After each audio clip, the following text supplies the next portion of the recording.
Okay, we're live. Hi, this is William Ramsey. Welcome to William Ramsey Investigates. On today's show, I have a very special guest. His name is Richard Spence, and he is just a recently retired professor of history at the University of Idaho. And I reached out to him. I was curious about this subject. We're going to talk about a book he wrote or was published back in 2017. Title of the book is Wall Street and the Russian Revolution, 1905 to 1925.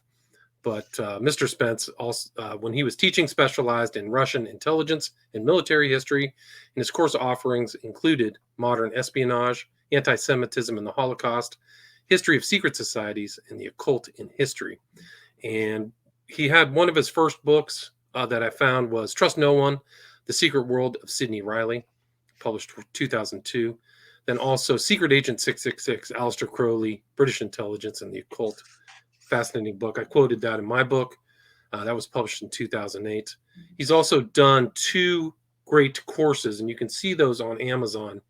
One is titled The Real History of Secret Societies. It came out in 2019. He narrates, and the audiobook comes with a PDF. And then in 2021, Crimes of the Century, A Selective History of Infamy. And it covers some of the notorious criminal cases that have taken place 20th century. And I also saw that he published a book with another author in 2020 titled Documents from Modern Russia. But this book really was a fascinating book. I finished it today. And he does mention somebody, Anthony Sutton, who he can talk about, but who also kind of wrote something in a much smaller parameter of time. But this is much broader and really was fascinating. Again, the title of the book is Wall Street and the Russian Revolution, 1905 to 1925. So, Professor Spence, thanks for agreeing to the interview. Thanks for being here. Well, thanks for having me on.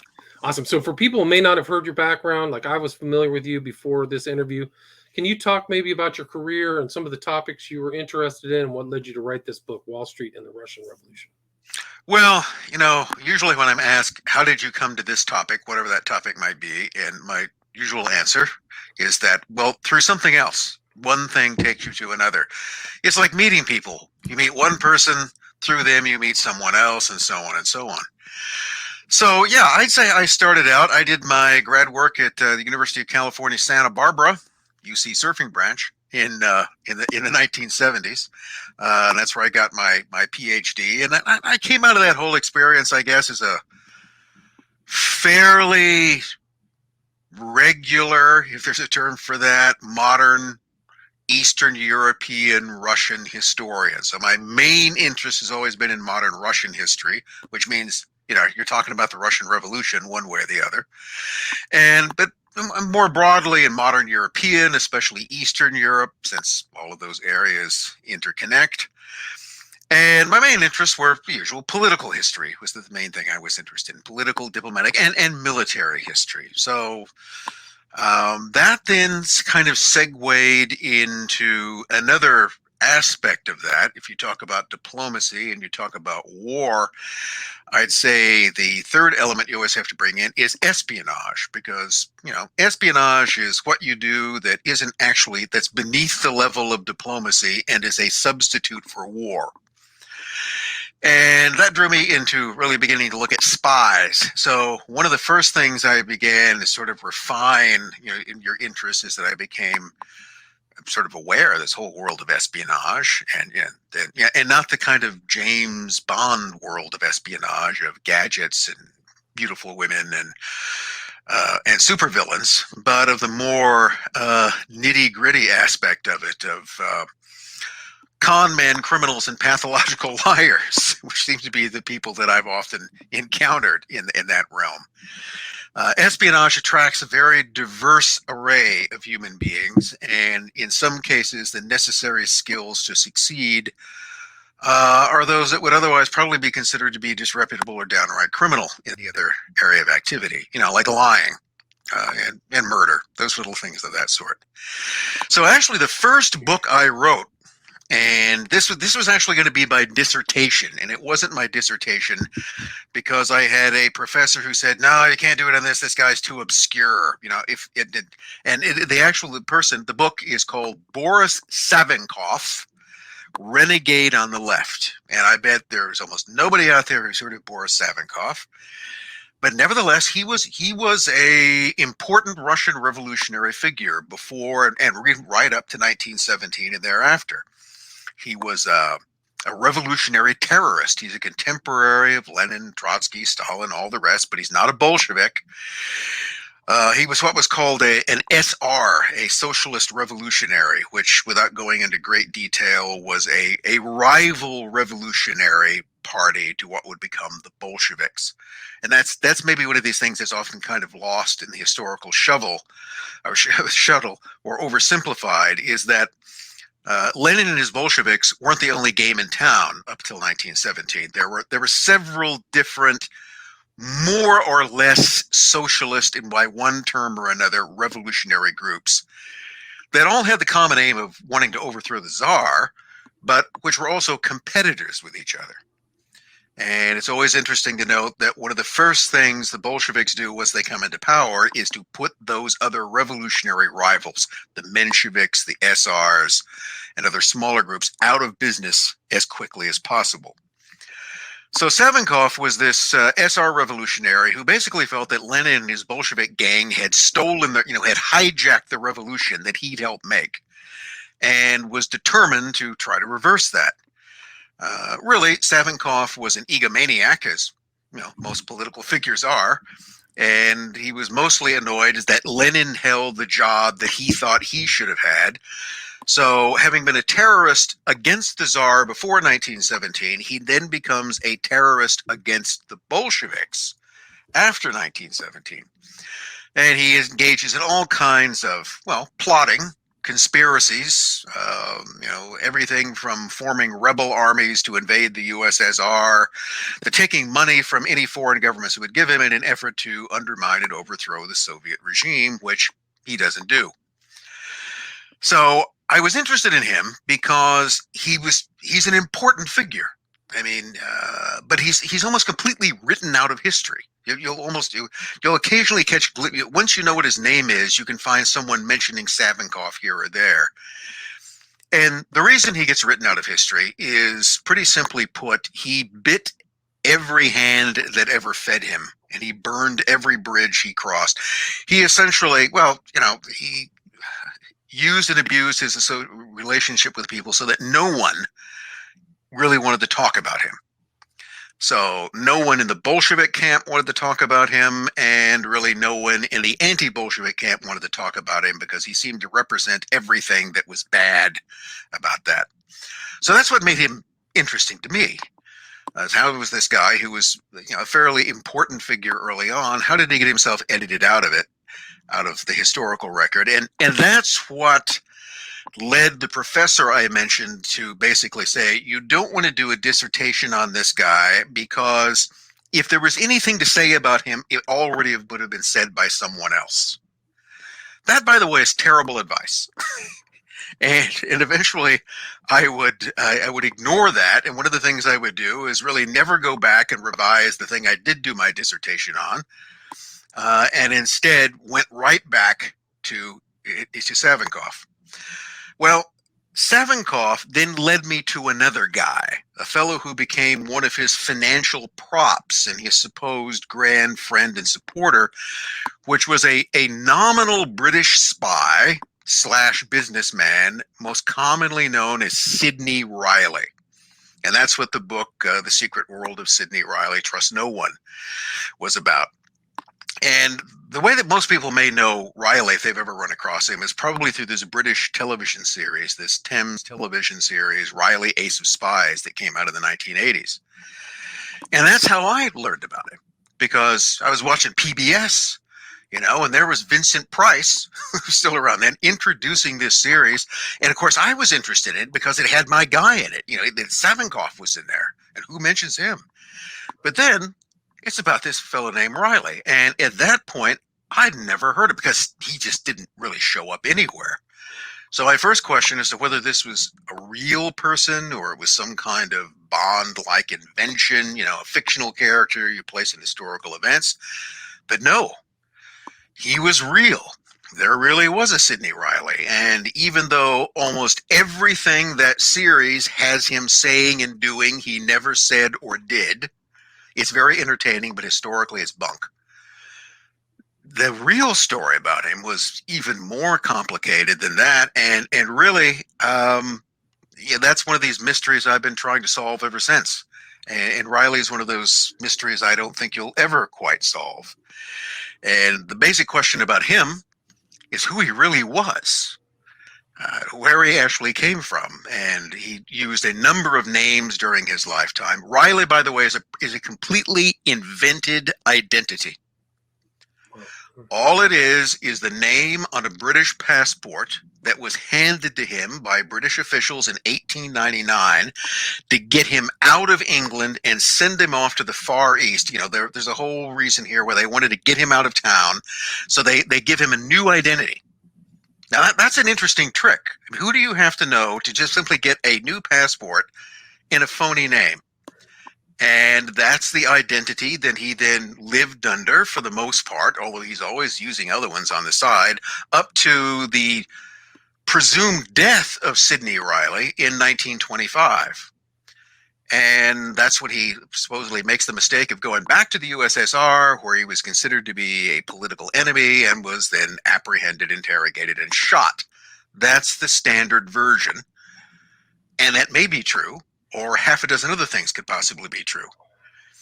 The interesting thing here is that what does happen in 1925 is that Sidney Riley, this person that never really existed, keep in mind, this cover identity for someone else, well, Sidney Riley certainly dies in 1925. Nobody ever really shows up again using that name. I'm not absolutely certain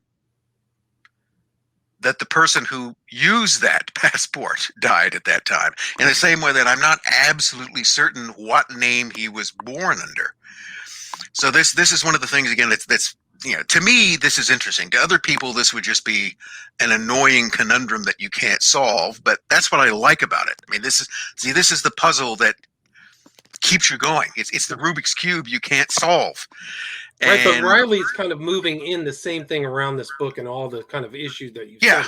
Russia, New York, World War I. So he's constantly kind of and communicating with a lot of people in this book as well, right? So. Yeah, he features prominently in Wall Street in the Russian Revolution, along with a lot of other people, because more than a spy, what he is an international businessman. So Riley spends most of World War I, in fact, the whole period leading up to and even in the early part of when the Russian Revolution occurs, he's nominally a Russian arms purchasing agent in New York, where he's dealing with people in American finance, banking, and businesses. He's taking out contracts for weapons, artillery shells, rifles worth what would now be potentially hundreds of millions of dollars in contracts, from which he gets a share on the side. And that's where he establishes the connections with the American commercial and financial elite, which then thereafter, after 1917, after 1918, he then continues this. He continues this, nominally acting as a kind of British agent of influence. And he's not the kind of spy that you would normally think of. Again, if people try to think of Riley, one of the things you'll often say, Sidney Riley is the model for James Bond. Again, not really true at all. Okay, his character is nothing like Bond's character, except that, in some movies, Bond pretends he's a businessman. That's about as close as you get to Riley. But Riley one of the things that made him valuable.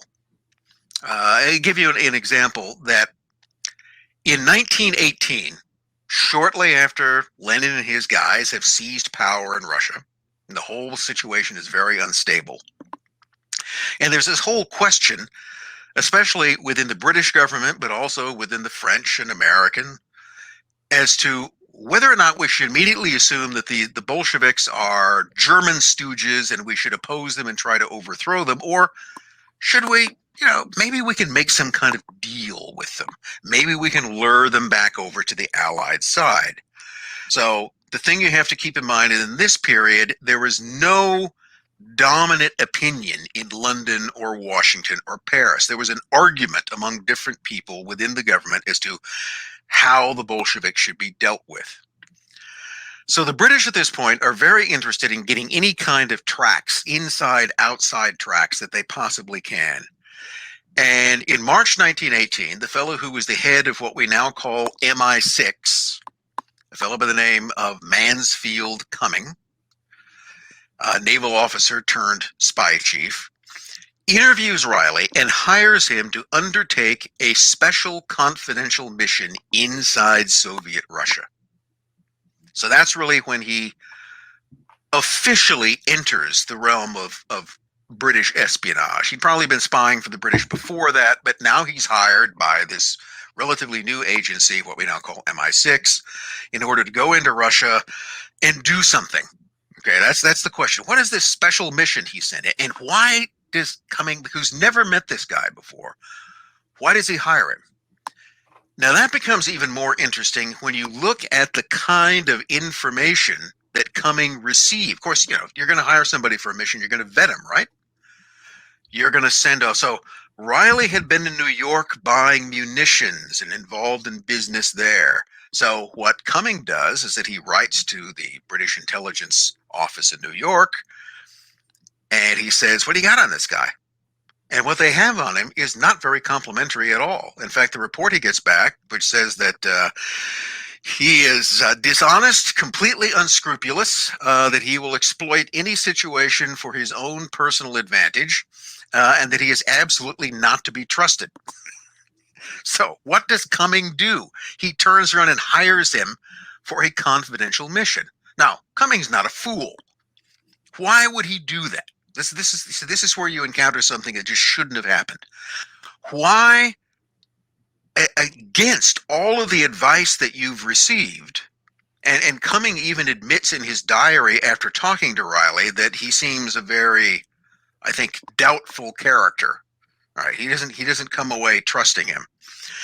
So why does he do it? Well, because he has contacts and sources of information that nobody else has. So that's why he's being sent into Russia at this very politically unstable and sensitive time, because he has connections there. Because where had Riley been before World War I broke out and he went to New York? Well, for about a decade prior to that, he'd been in Russia doing business where he made all kinds of connections. And one of those connections that he made, in fact, the Russian businessman, a Russian millionaire, the equivalent, if Russia had its equivalent of Wall Street, this guy would be there, was a Russian banker, stock investor, some people argued stock swindler, let's say a businessman of many different parts, a fellow by the name of Abram Zhivatovsky. Again, a name probably never heard of, but Abram Zhivatovsky was among the 1% of Tsarist Russia. He was a very wealthy man, and again, had all kinds of connections in railroads, banking, finance, the Russian stock market. And Zhivatovsky had hired Riley as his agent to go to America and conduct this war purchasing for Zhivatovsky's business partners, this consortium he was running. And so what Riley actually ran in New York in an office in the Equitable Building at 120 Broadway, which is kind of, if you're wondering where in World War I, where's Conspiro Central in Manhattan? It's 120 Broadway. So Riley's sitting there, and he's the president of a thing called the Petrograd Trading Company, which is owned by Abram Zhivatovsky, and Riley is his agent. Now, what else is interesting about Abram Zhivatovsky other than the fact that he's one of the richest men in Russia and that Sidney Riley is his employee/partner? Well, Abram Zhivatovsky also happens to be the favorite uncle of Leon Trotsky, the number 2 man in the Bolshevik hierarchy after Lenin. And that, once I figured that out, this began to make sense about what was going on. Because Riley was connected to Zhivatovsky. Zhivatovsky is connected, even though he is a a capitalist, a kind of arch capitalist. His nephew, and by the way, his favorite nephew, Trotsky admits this in his autobiography, that Uncle Abram was, I was the only one of the nephews that he ever paid any attention to. He'd known him since he was a kid. So there's this family connection. And that leads me to believe, that is my strong, is that Riley was acquainted with Trotsky, because Trotsky actually had spent time in New York in 1917. Yeah, they're all sort of moving in the same circles. So here's what I think Riley sold to Mansfield Cumming, to this British spy chief who hired this very dubious guy. And remember, they're looking for any kind of, link, any sort of back door they could possibly get. Now, here's this guy, Riley, kind of an unscrupulous businessman, who has a personal link through Zhivatovsky to Trotsky, the Soviet Commissar of War, that generally recognized as the second most important person behind Lenin. Now, that's what makes it, that's the only thing to me that makes any sense of why, given all the negative information you'd received, you would have sent Riley on this mission, because what Riley was supposed to do was somehow open a back door to Trotsky. And if you look in this period, you find out that Trotsky is doing all kinds of things that are actually fairly solicitous to the British. He is really open to cooperation for a while.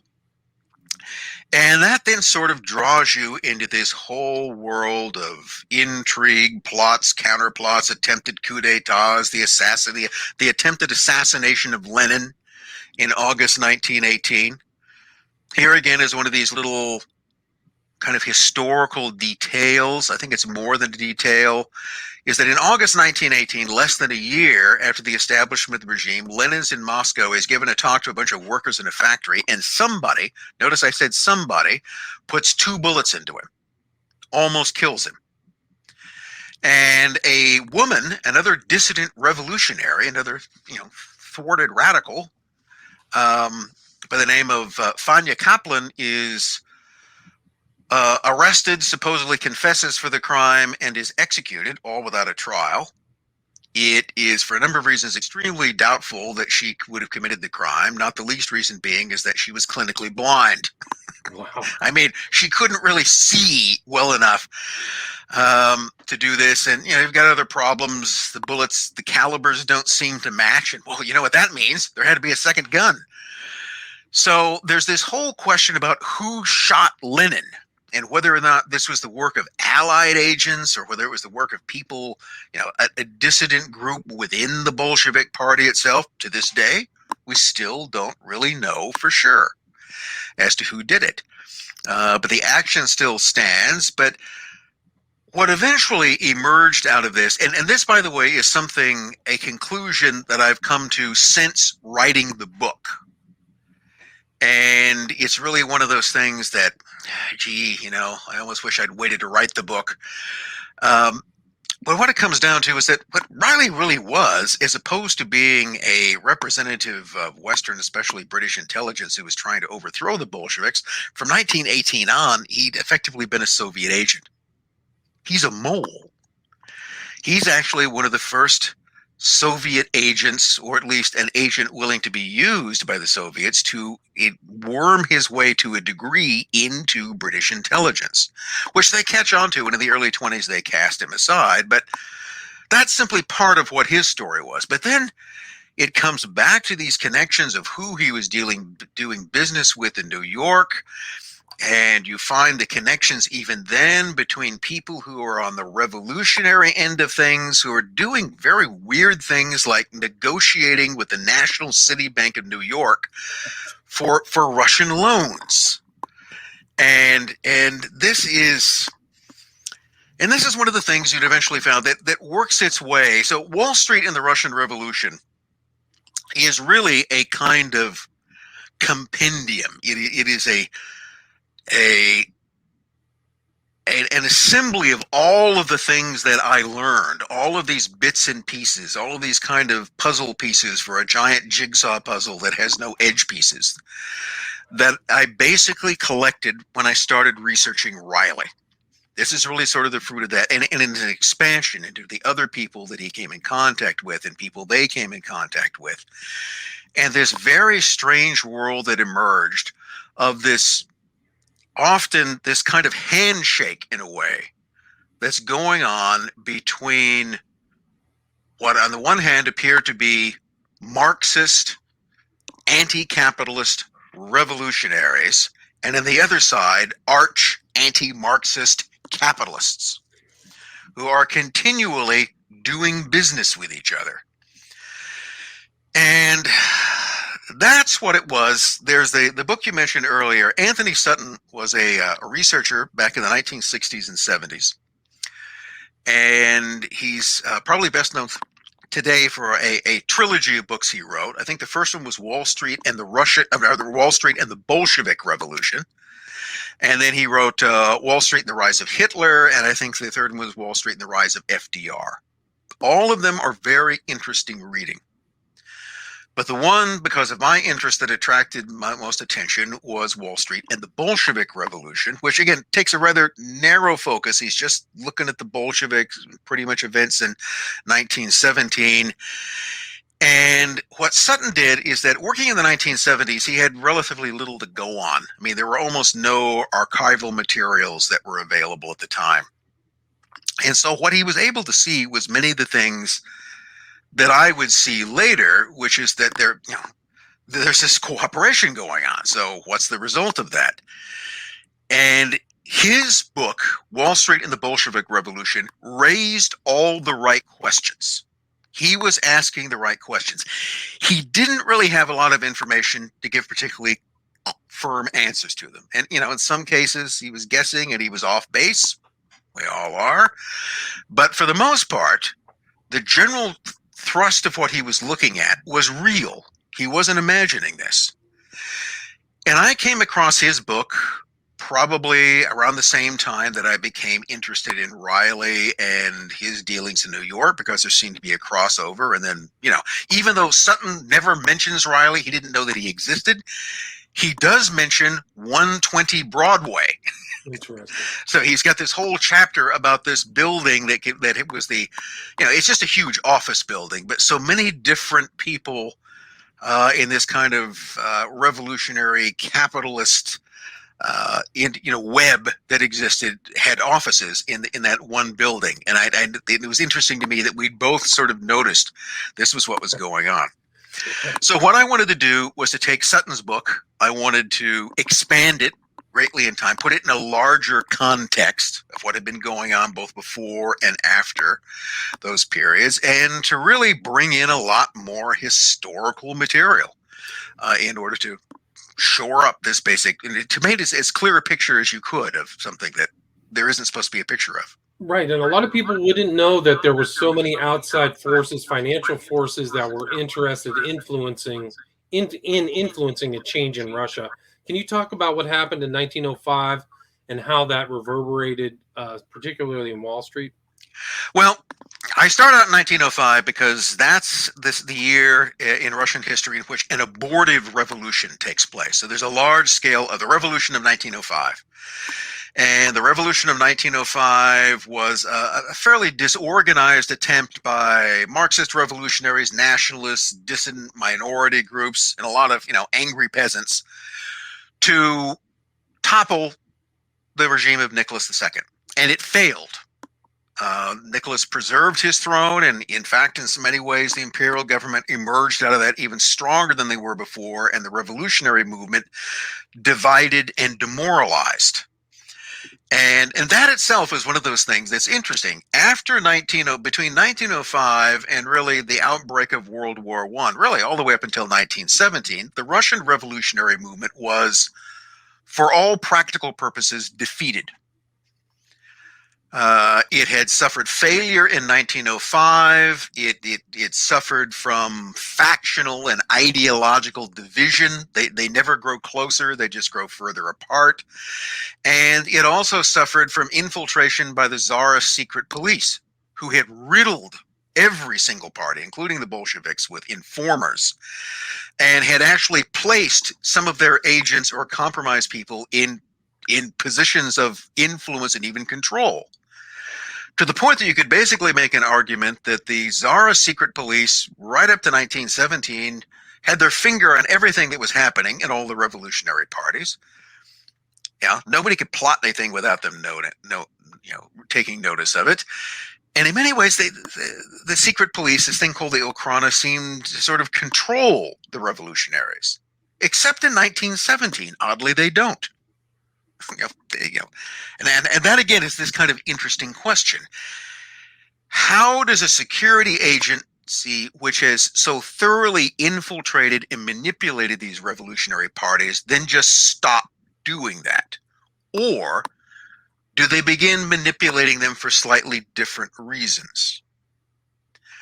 So all of this was one of the things that really made me curious as to how all of these pieces fit together. But the other thing that I found, if you go back to 1905, one of the things you see is if you look at the American press. So here's one of the things that I find you need to pay a lot of attention to, is you go back and look at what was actually reported in the newspapers at the time. Now, that doesn't mean that what was reported in the newspapers at the time was absolutely true, because nothing's absolutely true, or rarely so. But you know what the thoughts were. It gives you an idea as to what the sort of picture, the mindset was. And in the United States, almost universally in the American press, the Revolution of 1905 was seen as a positive thing, and that Tsar Nicholas was a bad guy, and that the revolutionary forces were the good guys. And there was a great deal of sort of cheerleading for their success and disappointment when those failed.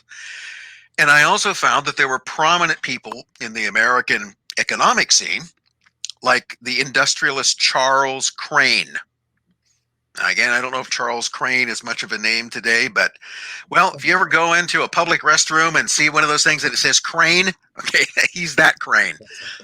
His family produced a lot of things besides plumbing fixtures, but that was the fortune he came from. And Charles Crane was one of these guys, and he's a type that you find other ones.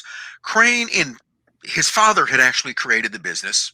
Crane inherited wealth in the company, which he never took a huge interest in running, because what he wanted to do, see if this sounds vaguely familiar, he had all of this money, and his belief was that in a way God had given him money to achieve great things in the world. So I have this fortune, and I can do things like I can invest in regime change.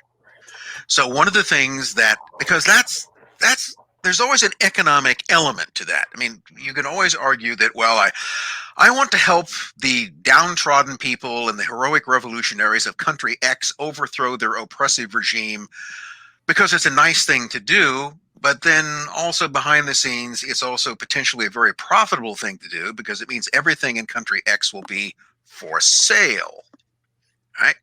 To overthrow the old regime, make a deal with the new regime.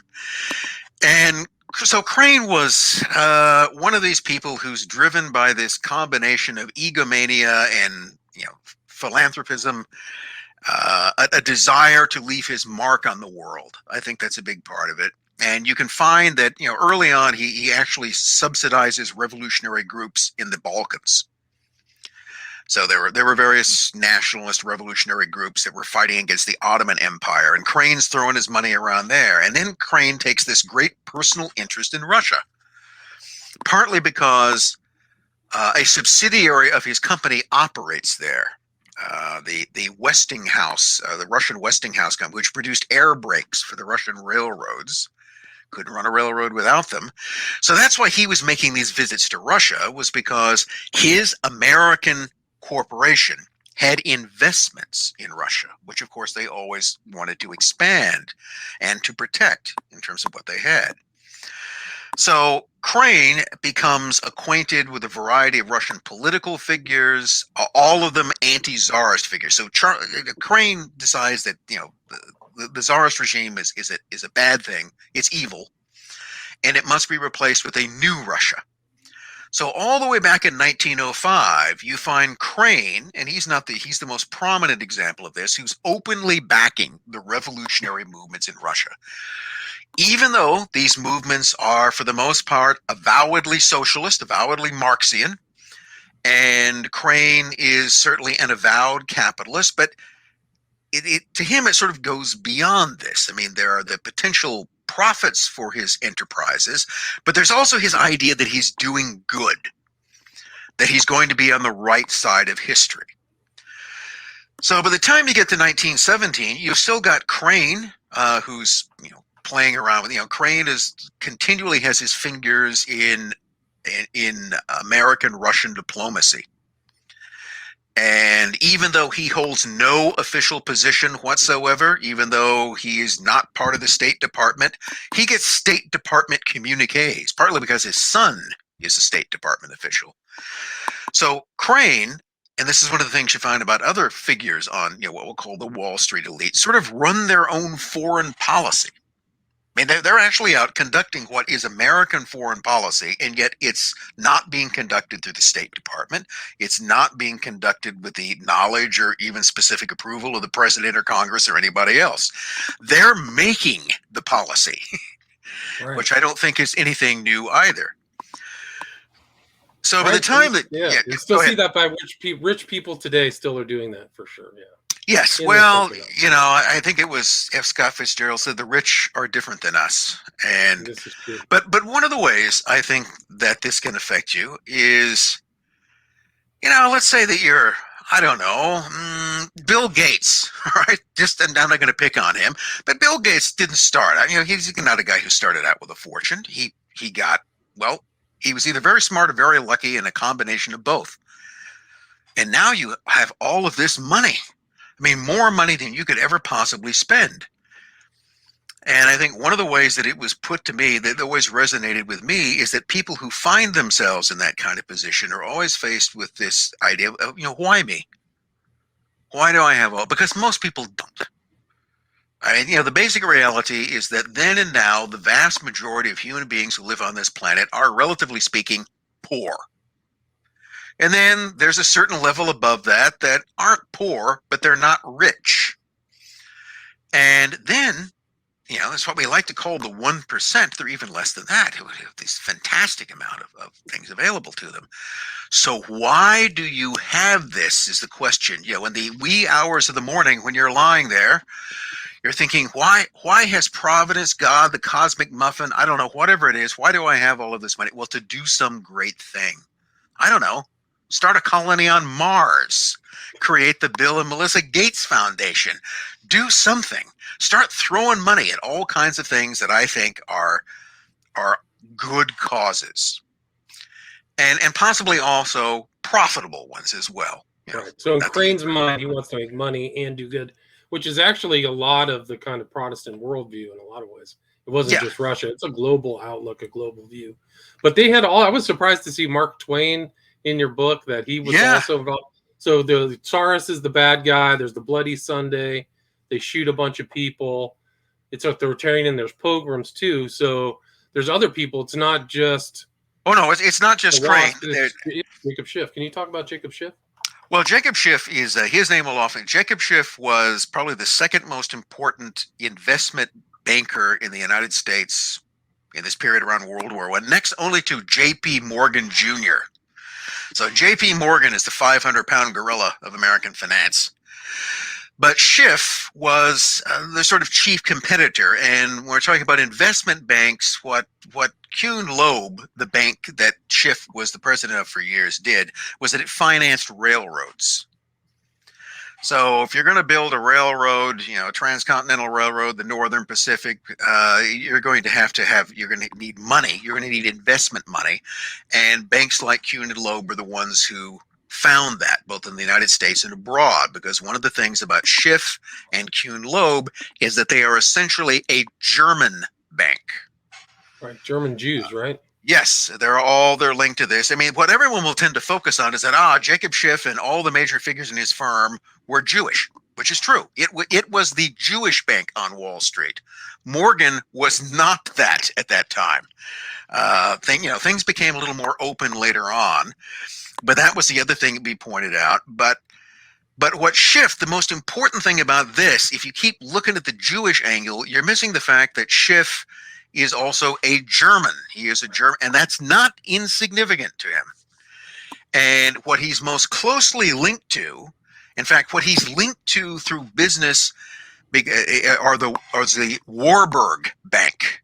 Germany's the Warburg Bank, but under Max Warburg. So one of the biggest banks in Germany, in Imperial Germany, was the banking house of M.M. Warburg and Company.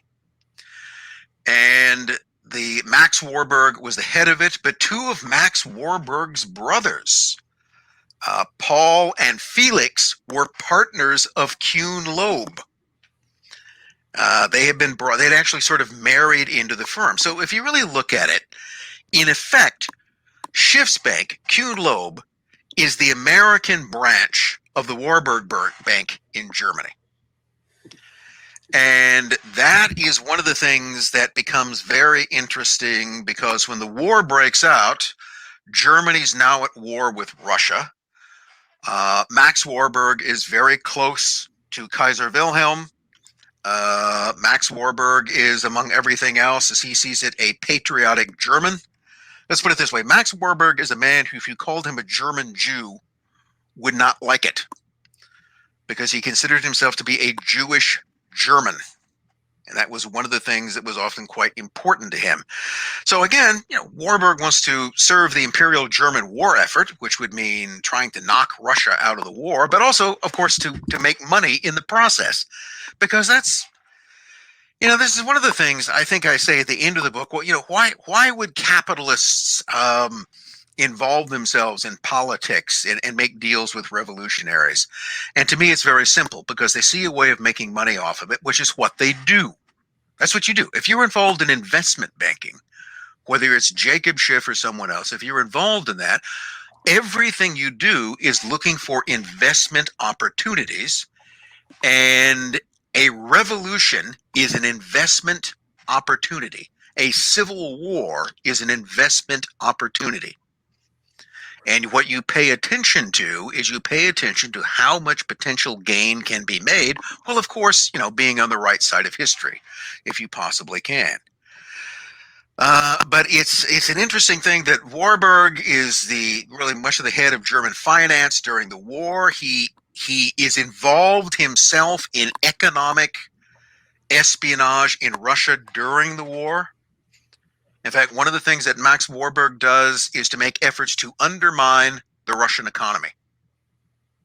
Okay, you're at war with Russia now, and therefore anything that would bring about undermining the economy, causing Russia's internal collapse, which eventually happens, would not only serve the interests of Imperial Germany, it would, of course, serve the interests of the large banks of Imperial Germany.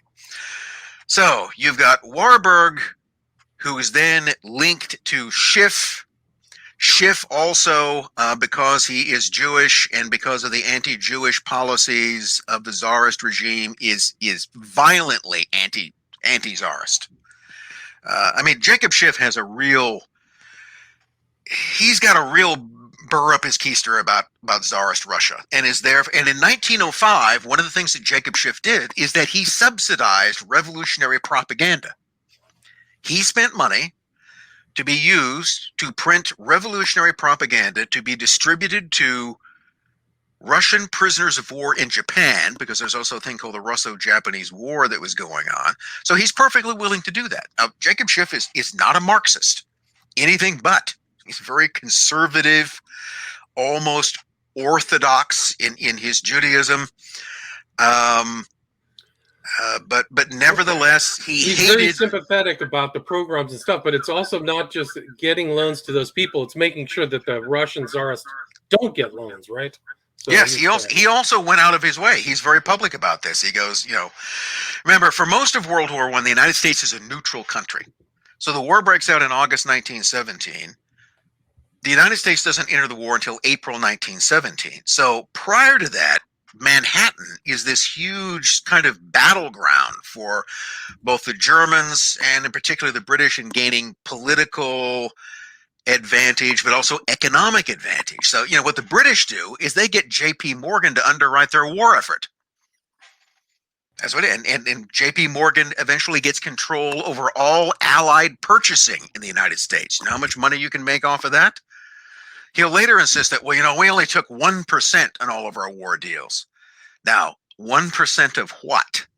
A lot of money. So it was something that was very profitable there.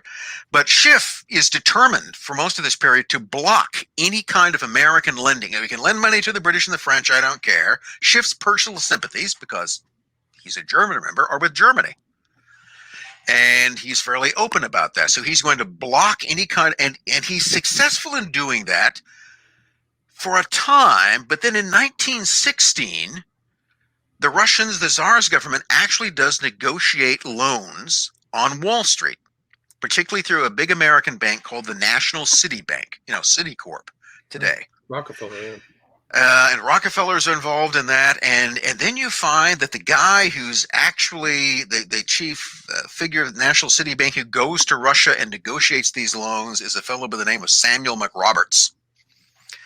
And Samuel McRoberts also happens to be a great personal friend and business contact with, Sidney Riley, who works for Abram Zhivatovsky, who's Leon Trotsky's uncle. Right. So you see how these connections begin to get rather interesting. But then even more interesting, the banker, there's a Swedish banker who's the intermediary, he actually gets this job as a representative of the Imperial Russian Ministry of Finance to go to New York and work out these deals. And he's a guy by the name of Olaf Aschberg. And Olaf Aschberg is also a Marxist banker. He runs a thing called the New Bank. So you've got a guy who's a Marxian socialist banker, which is a little weird to begin with, who's now the intermediary for the Russian imperial government in making loans in New York through National City Bank with the help of Sidney Riley. And you can see how these things, they're continually intertwined in this way. Right. I mean, it's amazing. And then also like the financing of Trotsky to come all the way through, to come to Russia. I mean, come to the New York, and all the stuff that really happened on Wall Street was very influential in what happened in Russia, right? Yeah, well, Trotsky shows up. He's during the war, he's in exile before the war. So he's in France. But because France is an ally of Russia and Trotsky was, anti-Russian, he's kicked out of France in 1916 and sent into neutral Spain. And then the Spanish kick him out, and he ends up in a boat bound for Manhattan. And this was one of the interesting things that I began to discover. And I have a couple of articles about this. One is called Hidden Agendas. The other is called Interrupted Journey. Both of those deal with Trotsky's time in New York. But here's one of the little details. Trotsky in Spain has no money. All right, he's very clear that at one point he's got like 40 pesetas to his name, which isn't a lot. That's like, a pack of chewing gum and some cigarettes. But nevertheless, somehow, in late 1916, he gets first-class tickets for himself, his wife, and his 2 children on a Spanish liner to New York. And I could actually found out the person who paid for the tickets, and it was a Russian exile living in Madrid, also a kind of wealthy businessman, but again, a Marxian revolutionary who pays for these tickets. Although, whether it was on his own or whether the money came from somewhere else isn't really clear. There's one little detail is that there supposedly was a woman who gave that particular figure the money in order to pay for Trotsky's. But somebody paid for first class, not second class, not third class, first class tickets on this ship. And when they arrive in New York and you look at the entry, the immigration forms, you'll find out that Trotsky declares that he has $500 on his person, because you had to say how much money you had, which doesn't sound like that much now. But remember, multiply 500 by 20 and you'll get a current value, very roughly. So he came. I mean, a guy who had no money, like a week before, Suddenly has shows up in New York with $500 in his pocket. Where did that come from? And what hotel is he already registered to stay in? Well, the Waldorf Astoria, the most expensive hotel in Manhattan. right. So it's these little questions as to how this penniless revolutionary exile ends up in first class accommodations with cash money in his pocket, registered in the most expensive hotel in New York. And then gets a nice modern apartment in the Bronx, has a chauffeured car driving him around.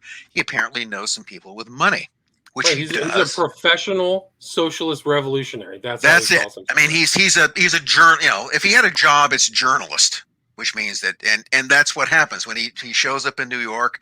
Well, he goes right back into political activity. He joins the local socialist. There's no Communist Party yet, so he joins the American. People within the American Socialist Party, becomes quite active in that regard. Giving speeches, networking. Yeah, pretty Right, interesting. but they do with these. What happens at these meetings, though, is you go around and you pass the hat. Okay, that's the way revolutionary groups finance themselves, ostensibly. You hold a meeting, get the faithful there, you give them a pep talk, and everybody passes the hat. It's like church. And you can pay somebody's rent that way, but you're eventually not going to make a lot of money. So remember, revolutions don't finance themselves by passing the hat at meetings. You need somebody with deep pockets. So something, and I can't tell you exactly what, happened in the 3 months that Trotsky's in New York, which, keep in mind, when Riley's in New York doing business at 120 Broadway. Riley, who is the friend, confidant, and local representative of Trotsky's favorite uncle. And to me, it's inconceivable that the two of them just never ran into each other.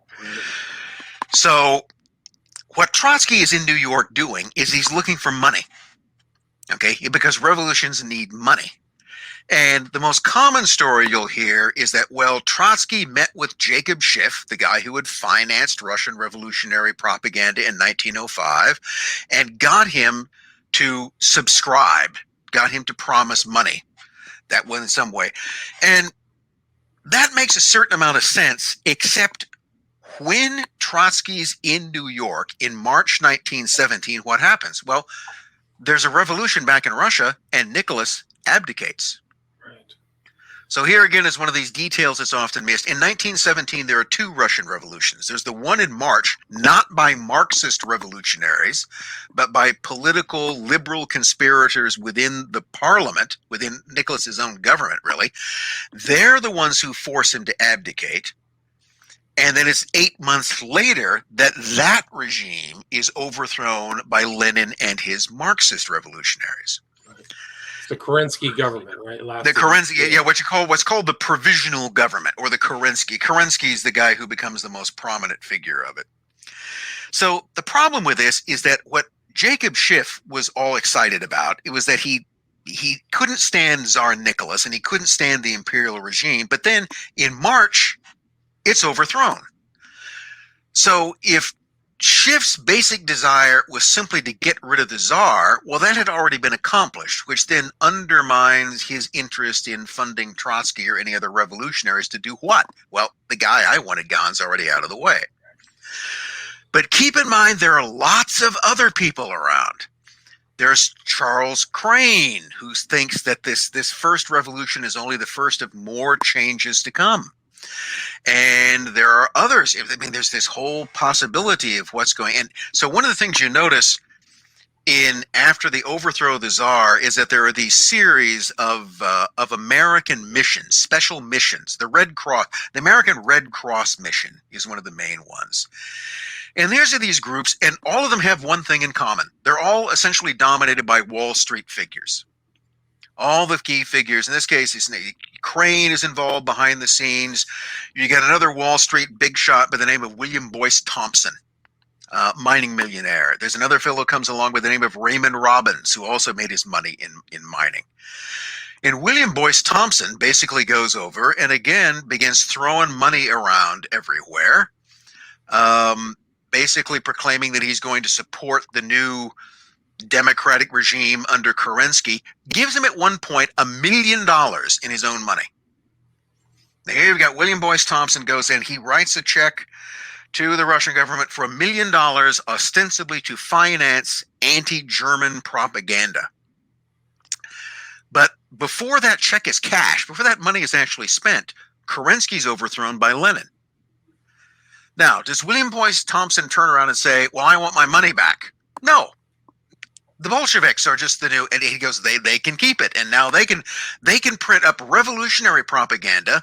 Let them print all the Marxist propaganda they want to distribute among German troops on the Eastern Front, and that's doing the same thing.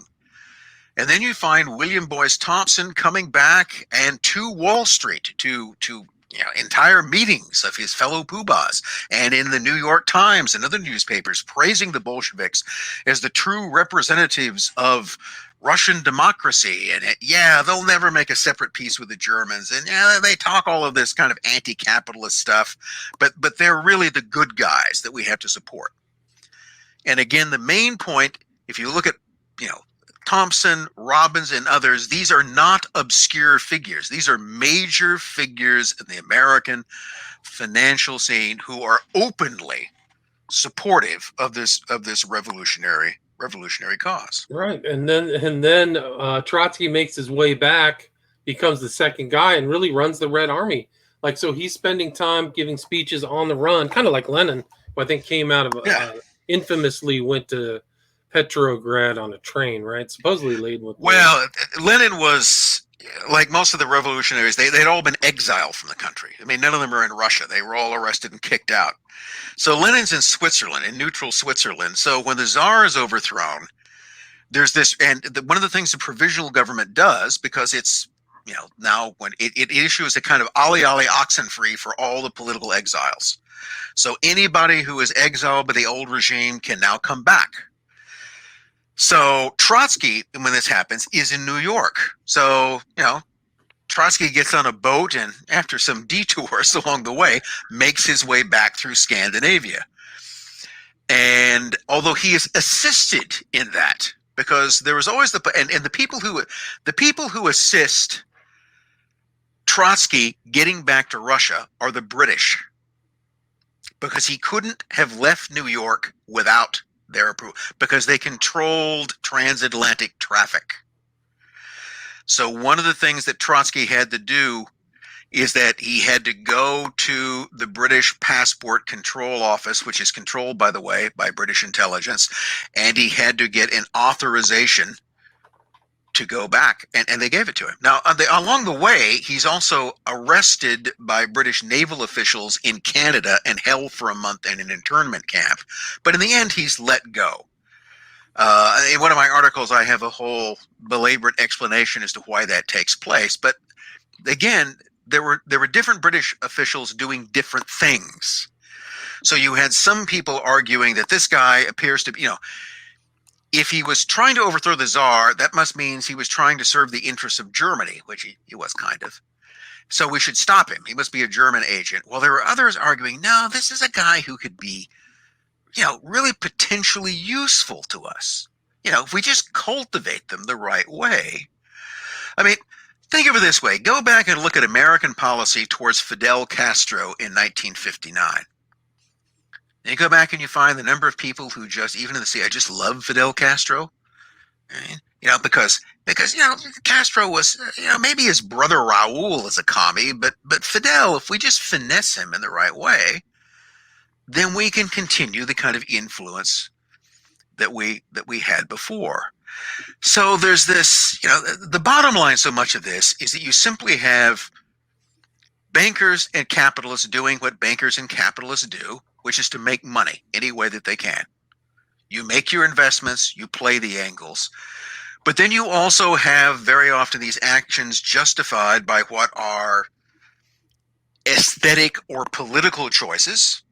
I mean, one of the interesting things you find is you can find people who, I think Raymond Robbins is an example. Raymond Robbins is the fellow who made his money on Wall Street, but who also was generally sympathetic to the ideas of socialist revolution. That's not that odd. I mean, socialist bankers are, and I was just talking about one of them, Olaf Aschberg, is in fact that. He is a socialist banker. There's no inconsistency between those two. If you looked within the new Bolshevik elite that's going to emerge, you're going to find people like Leonid Krasin, who was a corporate executive. Yes, he was a Marxian revolutionary, but he also was an agent for a German company, Siemens Schuckert. He's an engineer. He's a corporate manager, and he knows. So these worlds are not separate; they're combined. But all of them thought that this was a great step forward. So socialism there was again, we're headed towards a utopia. Thank God that the Tsar is gone and we can really achieve something. So they didn't know what was on the horizon. Well, here's the interesting thing to keep in mind. In 1917, socialism had never held power anywhere. Okay, no such thing as a socialist government had ever existed. So there was nothing. So the only thing that socialism represented was an aspirant idea. And keep in mind, the basic ideas of socialism, what we're really talking about here is Marxism. The basic ideas of Marxism are, Marxism doesn't claim its goal is to enslave people. Not at all. It's just to free people. Remember, the Marxian idea is to create a world in which there are no masters above and no slaves below. Everyone according to their ability, to each according to their need. A world of peace and equality and brotherhood. Now that's what it aspires to. And if you keep that in mind, you can understand why people have been drawn to it for that reason. Because, I mean, it's really a religion.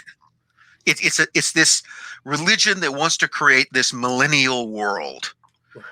It wants to bring heaven to earth.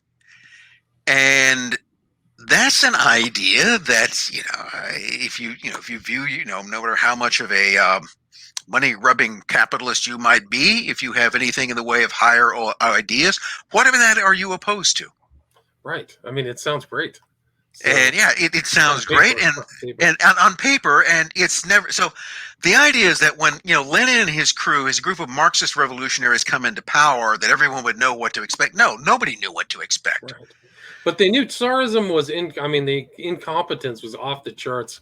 I mean, their bungling and mistakes and warfare. It was, well, I mean, I think the best way, Nicholas II wasn't a bad man.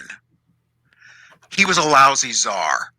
Yeah, I mean, at the wrong time, yeah. Well, he wasn't, the point was he wasn't tough when he should have been, and he wasn't lenient when he should. I mean, he was just a terrible politician. Yeah, terrible. Yeah. And even to the point that by 1917, people who supported the monarchy believed that it couldn't survive with him, as he had no friends. He had everyone against him in that case. But on the other hand, the Tsarist regime it worked. Russia was going through. One of the other things that my book makes a point of is that if you look, once stability sort of returned after this failed revolution, in the decade between the revolution of 1905 and the outbreak of World War I, Russia's economy is the fastest growing in the world. And it's growing by leaps and bounds. And they're developing all kind of aircraft industry and automobile industry. Russia was the American International Harvester Corporation. Its biggest source of foreign business was in Russia. Right, it's huge. I mean, just huge huge natural resources. I think you pointed out in your book, just all kinds. Yeah, and these natural resources also are almost entirely undeveloped. So the Russian Empire encompassed 1/6 of the world's land area. It had every possible natural resource. No country on earth, not even the United States, had the mineral wealth that Russia had in terms of oil, gold, platinum, you name it, manganese, whatever it was, it's all out there, and it's all undeveloped. Now, if you're thinking about what you would want to invest in, do you want to invest in a country that's already thoroughly developed? I mean, Okay. Or do you want to invest in a country which has all the potential resources in the world, so much that could produce so much gold it could completely destroy the value of gold if you wanted to, or to preserve it? And now you can invest in regime change and make all of that available. Hopefully. I mean, remember, it's an investment, which is a risk. Right. So And maybe it works unfortunately, out, maybe it doesn't. this kind of approach didn't just happen in Russia. It's happened in a lot of countries around the world where, I think you can see the same thing going on today. yeah, I think you're right. I think it's a Richard, it's been great to talk with you. Really fascinating topic and discussion and book. Unfortunately, I got to wrap it up. What sure. would you like to add or anything I missed before we conclude the discussion? Well, you just bring back your reference to my books, which are available. Trust No One, Secret World of Sidney Riley, Secret Agent 666, and Aleister Crowley, British Intelligence and the Occult. Of course, Wall Street and the Russian Revolution. Those are all available on Amazon, if anybody wants to find them. And also my great courses, Real History of Secret Societies, and Crimes of the Century. And I'd also add that I'm working on another one, which will be coming out in about a year, called Secrets of the Occult. So, who knows where that's going to go. Yeah, well, I'd love to have you back when you tell me when you publish that. We can talk about that. I will. Awesome. Again, the author is Richard Spence, and the title of the book is Wall Street and the Russian Revolution, 1905 to 1925. Thanks so much for your time. Well, thank you. All right, take care. Stay there.